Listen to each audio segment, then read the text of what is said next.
Hallelujah. स्वागत है आप सबका मेरी भविष्यवाणियों की पुस्तक में। तो आइए हम आज के पवित्र वचन को पढ़ेंगे जो कि परमेश्वर के दास प्रेरित अंकुर यूसुफ नरूला जी के द्वारा लिखा गया है।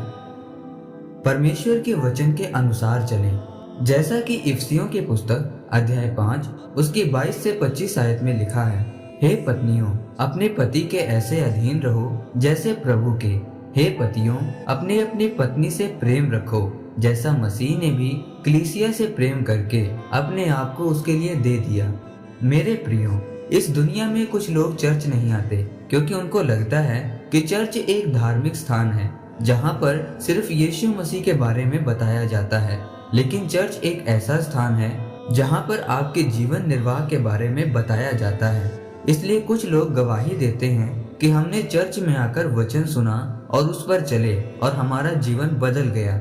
मेरे प्रियो, परमेश्वर का वचन कहता है कि जिसने स्त्री से विवाह किया यहोवा का अनुग्रह उस पर हुआ। लेकिन जब एक हीरा कोयले की खदान में से निकाला जाता है तो वह पत्थर की तरह दिखता है। फिर जब उसे फैक्ट्री में भेजा जाता है और तराशा जाता है, उसे पॉलिश किया जाता है, उसके बाद वह प्रयोग में आता है। इसी तरह से जब आपकी शादी होती है तो आपको कच्चा हीरा दिया जाता है। शादी के बाद जब आपकी इच्छाएं पूरी नहीं होती तो आप नाराज हो जाते हैं।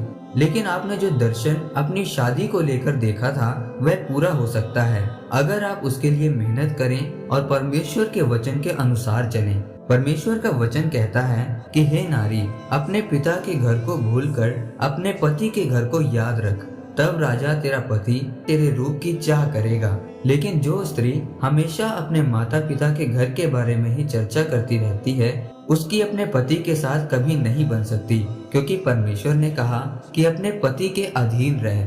आज अगर हम दुनिया के सबसे अधिक आशीषित लोगों को देखें तो वह वो लोग हैं जिन्होंने अपना जीवन बाइबल के वचनों के अनुसार चलाया और जिनकी पत्नियां हमेशा उनके साथ रहीं।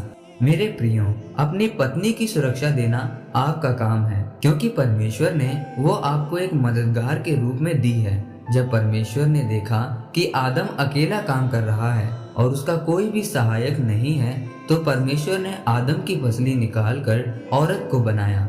इसीलिए परमेश्वर ने औरत को कहा कि जिस तरह तू परमेश्वर के अधीन है वैसे ही अपने पति के भी अधीन रह। जब आप दूसरे लोगों को बताते हैं कि मेरा पति नशा करता है और मारपीट करता है, तो आप अपने पति को नंगा कर रहे हैं, और अपने पति को नंगा करने का मतलब है अपने सिर को नंगा करना। उसी तरह जब एक पति लोगों के सामने अपनी पत्नी की बुराई करता है तो वह अपने शरीर को नंगा कर रहा है, क्योंकि उसकी पत्नी का शरीर उसका अपना शरीर है। इसलिए मेरे प्रियो, शैतान से अपने जीवन को बचा कर रखें। परमेश्वर का वचन कहता है कि कबूतर की तरह भोले और सांप की तरह होशियार बनो।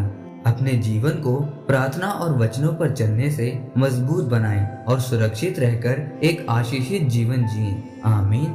आइए परमेश्वर के दास के द्वारा लिखे गए इस अंगीकार को आप मेरे साथ एक मन होकर करें।